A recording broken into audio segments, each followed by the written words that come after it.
Teman-teman, perkenalkan, nama saya Raden Rizky Mulyawan Kartanegara yang Denda di Kusuma Uri Pancenanen Kutubokir. Ya, tapi panggil saya Dik doang saja.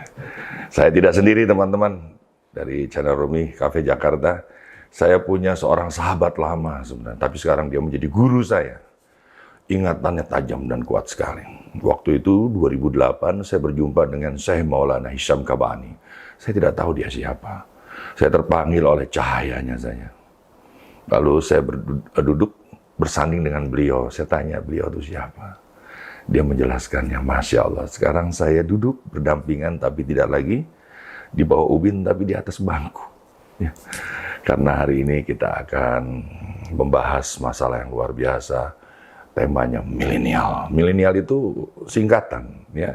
Ini dari channel Rumi yang bikin singkatannya, Mukmin Intelek dan Nasionalis. Kita bersama dengan guru kita, Syed Saif Alwi. Assalamualaikum. Waalaikumsalam warahmatullahi wabarakatuh. Masya Allah, saya percaya ternyata Al-Quran itu, siapa yang menghafizkan Al-Quran itu ingatannya jadi kuat.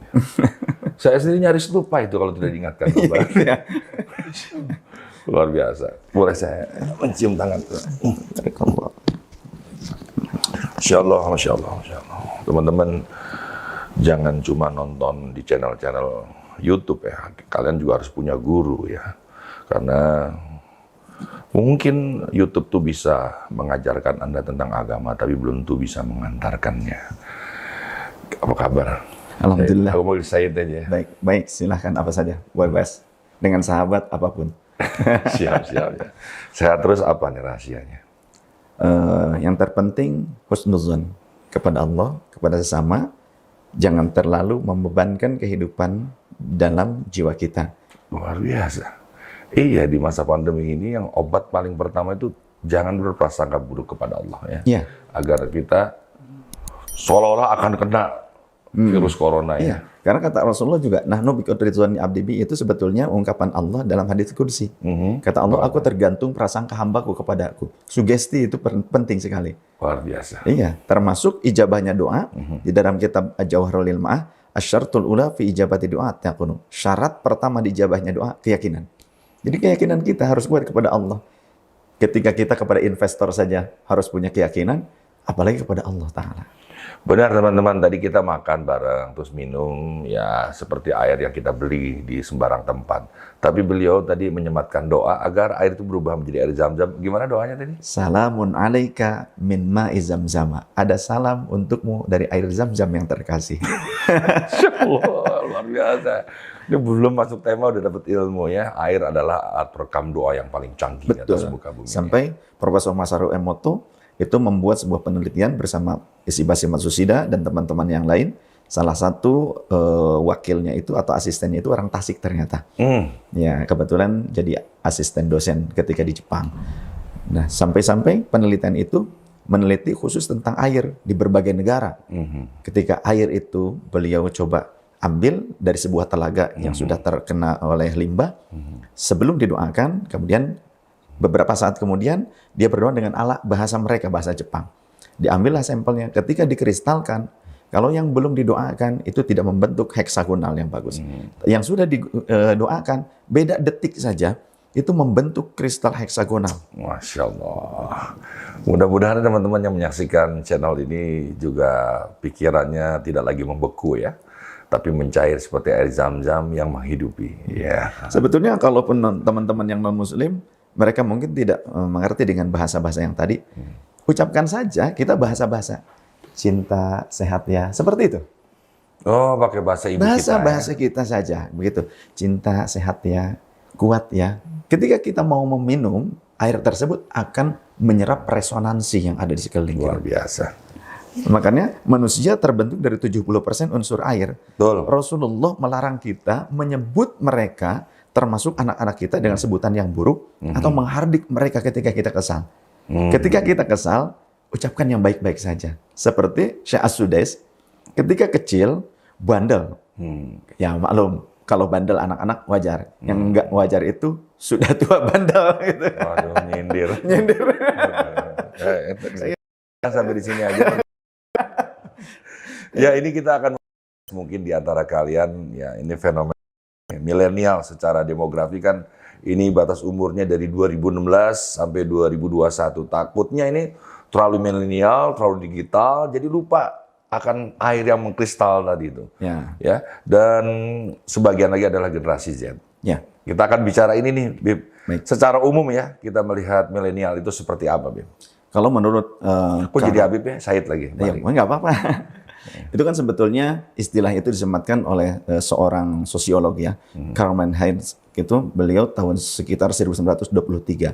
Beliau mendefinisikan milenial itu orang yang lahir di tahun 1980 sampai 2015. Itu milenial.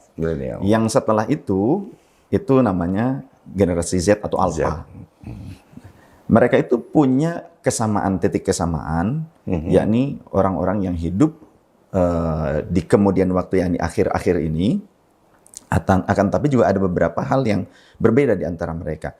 Kesamaannya, mereka termasuk orang-orang yang hidup di zaman milenium kedua, orang-orang yang sudah menikmati fasilitas-fasilitas teknologi.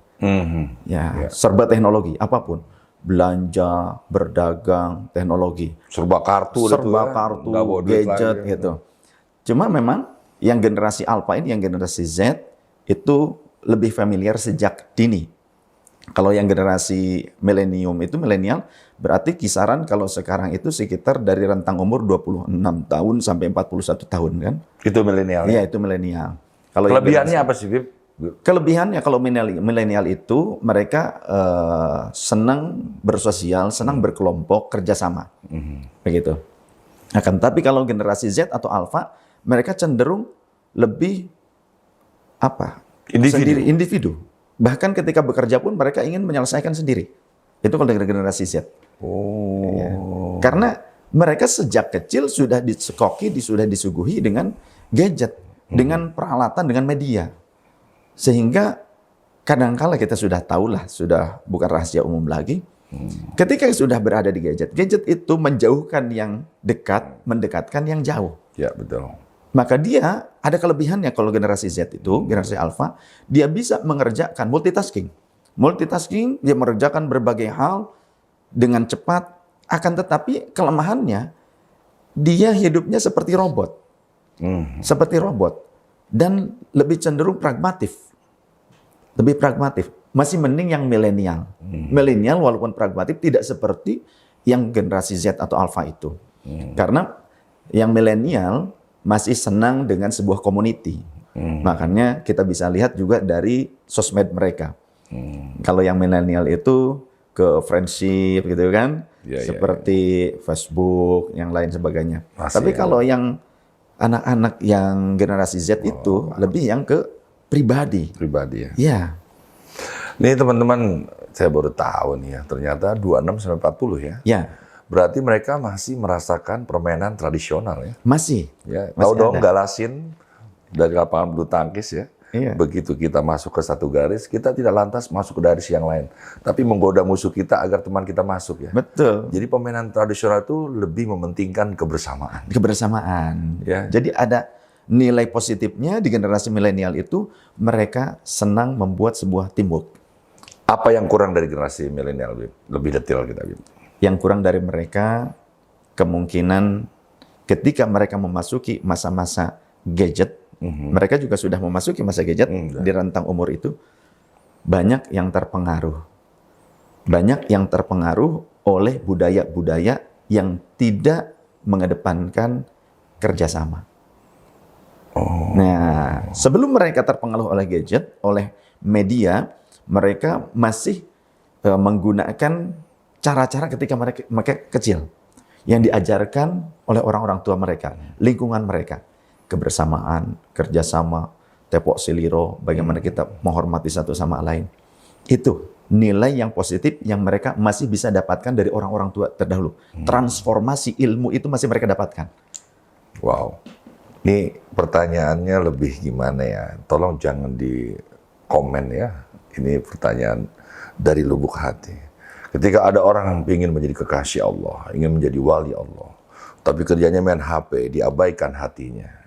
Apakah HP ini, alat ini bisa mengganggu pancaran hati yang lebih luas, lebih sempurna ciptaan Allah. Karena saya suka ketemu seorang kekasih Allah, nggak megang HP dia. Ya, sebetulnya hati itu merupakan cermin. Cermin. Kan kazujajah, bagaikan cermin. Seringkali manusia bisa berubah hatinya ketika melihat kenyataan lingkungannya di depannya. Makanya kata Rasulullah, almar'u ala dini khalilihi. Seseorang itu bisa terpengaruh oleh kualitas keimanan lingkungannya, community yang dimaksud. Sahabat dekat, keluarga. Falyanzur ila may yukhalilu. Maka perhatikan siapa yang menjadi teman dekatnya.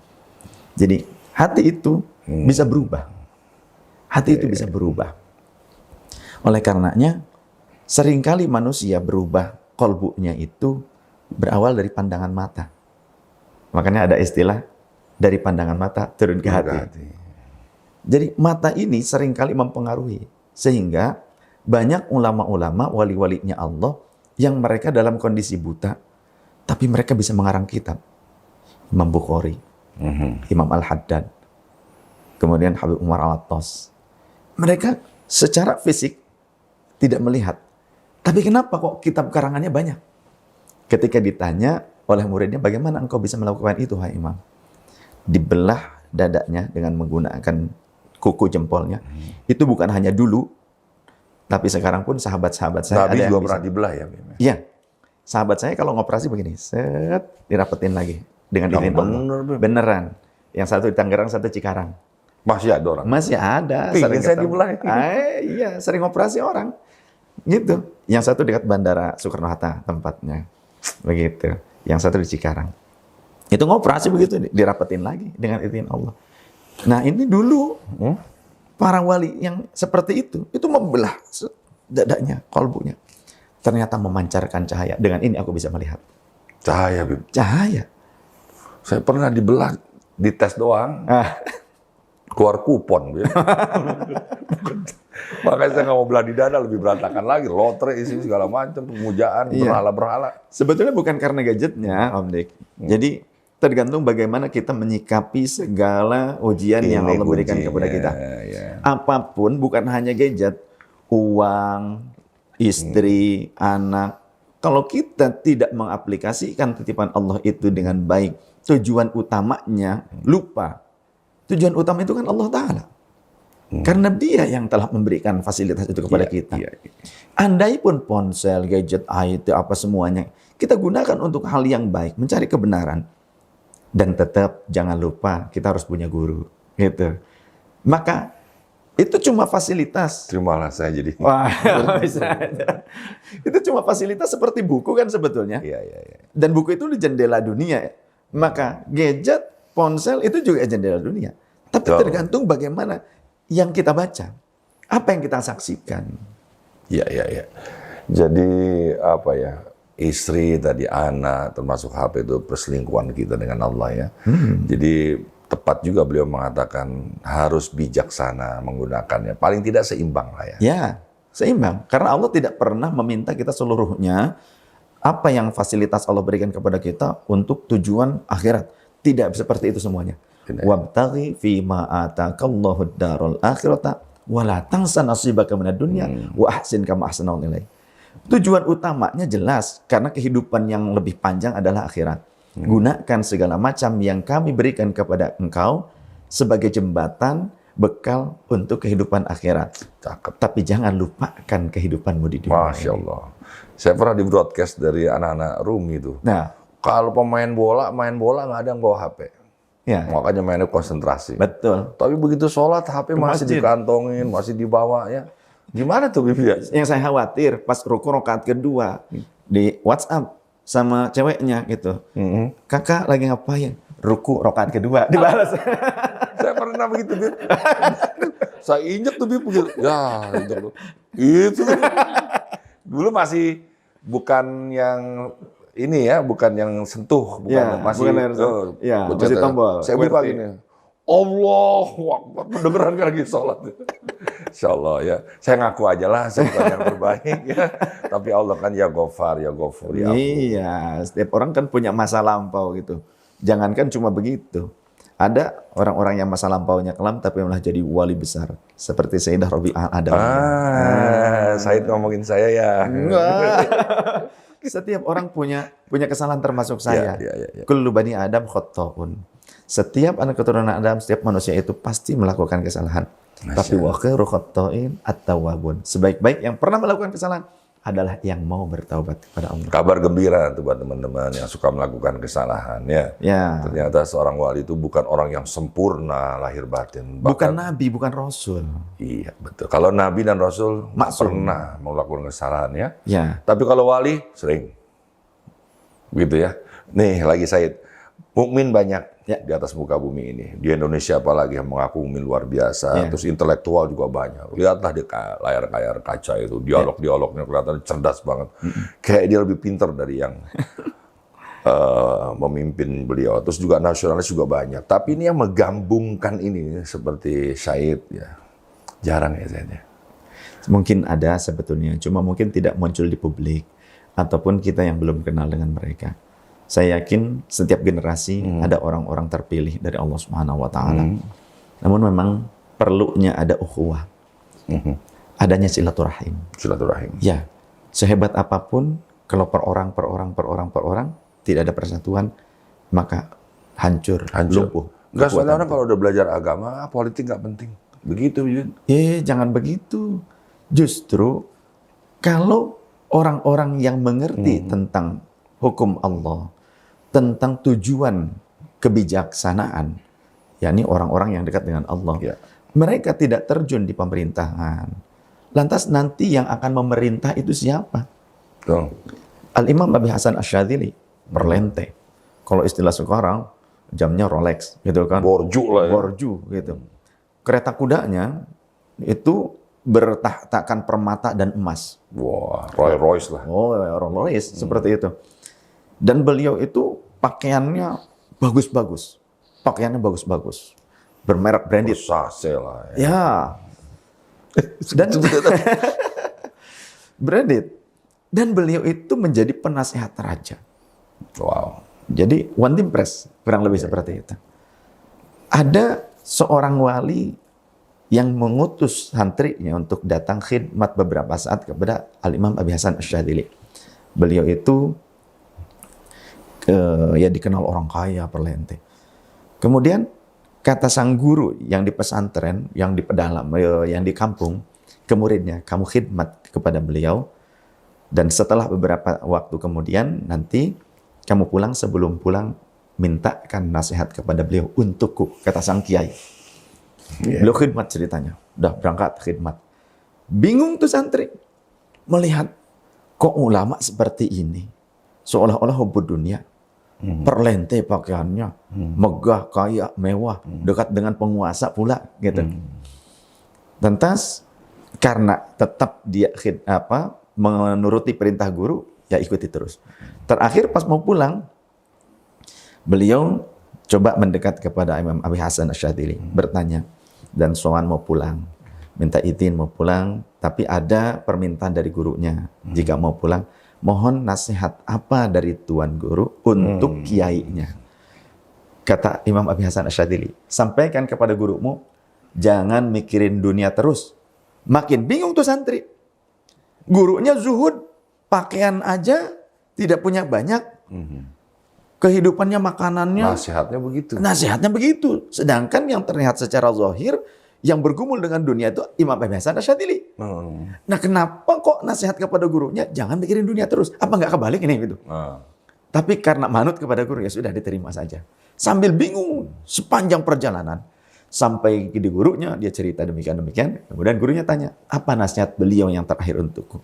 Itu yang saya bingung, guru. Apa? Kata beliau, jangan mikirin dunia mulu. Nangis sang kiai. Nangis sang kiai. Bingung lagi nih santri. Kenapa Anda kok menangis, wahai guruku? Ya, setelah selesai tangisannya, beliau berkata, beliau adalah sultanul awliya, wali besar. Walau Allah memberikan limpahan dunia kepada beliau, beliau dekat dengan penguasa, tapi beliau tidak berada di bawah penguasa. Beliau sebagai penasihat penguasa. Andaikan para penguasa tidak didekati oleh beliau, maka siapa yang akan mendekati mereka? Pasti mungkin para penjahat-penjahat yang bisa menekan rakyat. Begitu. Kemudian harta pada diri beliau itu pada genggamannya, tidak ada pada kalbunya. Sedangkan aku, mungkin kau melihat aku dalam keadaan zuhud, tapi aku sering berpikir apa yang harus aku berikan, makan, fasilitas untuk keluarga. Dalam tuh. Jadikan dunia ada pada genggamanmu, jangan ada di lubuk kalbumu. Luar biasa sih. Jangan sampai air hanya ada di gelas. Nah, Kita minum dulu ya. siap. Kita Bismillahirrahmanirrahim. Ini produknya Rumi Cafe. Alhamdulillah. Ada kopi, ada teh tea, luar biasa. Teman-teman Rumi Cafe Jakarta juga nonton ini bisa di-pause dulu, bisa santai ya. Jangan sampai Anda nonton terus ketiduran terus nggak ada manfaatnya gitu. Ini kalau buat milenial, kan tadi kan selain menekankan silaturahim dengan 3 kekuatan tadi, mukmin, intelektual, nasional, harus bagaimana dia startnya? Belajar. Apapun karena ilmu. Saya suka itu. Ya. Siapa yang ingin sukses di dunia, kata Rasul, maka dia harus mendapatkan ilmunya. Ya. Siapa yang ingin sukses akhiratnya, ilmu akhirat dia harus mumpuni. Siapa yang ingin sukses dunia dan akhirat, ilmu tentang dunia dan akhirat dua-duanya harus dia genggam. Ilmu. Ilmu ya. Ilmu. Apapun berawal dari ilmu. Ya, karena masalahnya tuh orang berilmu tuh udah merasa berilmu, nggak mau belajar lagi. Satu juga itu masalah tersendiri itu. Biasanya yang begitu belajarnya tidak kepada guru, tidak talaki, tapi kepada Maulana Syekh Google radhiyallahu anhu. Ketawanya orang beriman. Satu gigi palsunya copot. Begitu. Karena ilmu mungkin, kalau kita mau memperluas ilmu, broadcast di internet, mungkin bisa pintar. Ilmu banyak tersebar di situ. Tapi adab dan keberkahan tidak akan kita pernah dapatkan dari internet. Iya, teman-teman mesti tahu siapa guru itu ya. Guru itu adalah orang yang paling diridhoi oleh Allah Subhanahu wa taala. Kakinya berpijak di belahan bumi manapun Allah ridho bersama dia. Bayangin kalau ridhonya ada dalam genggamannya. Kenapa diridhoi? Karena dia memiliki ilmu yang bermanfaat bagi dirinya. Ilmunya mau diamalkan pada orang lain dan insya Allah karena ilmunya itu semakin mendekatkan dirinya kepada Allah. Iya, karena kalau kita berguru, punya mursyid, beliau tidak hanya mentransfer ilmu, tapi mencontohkan.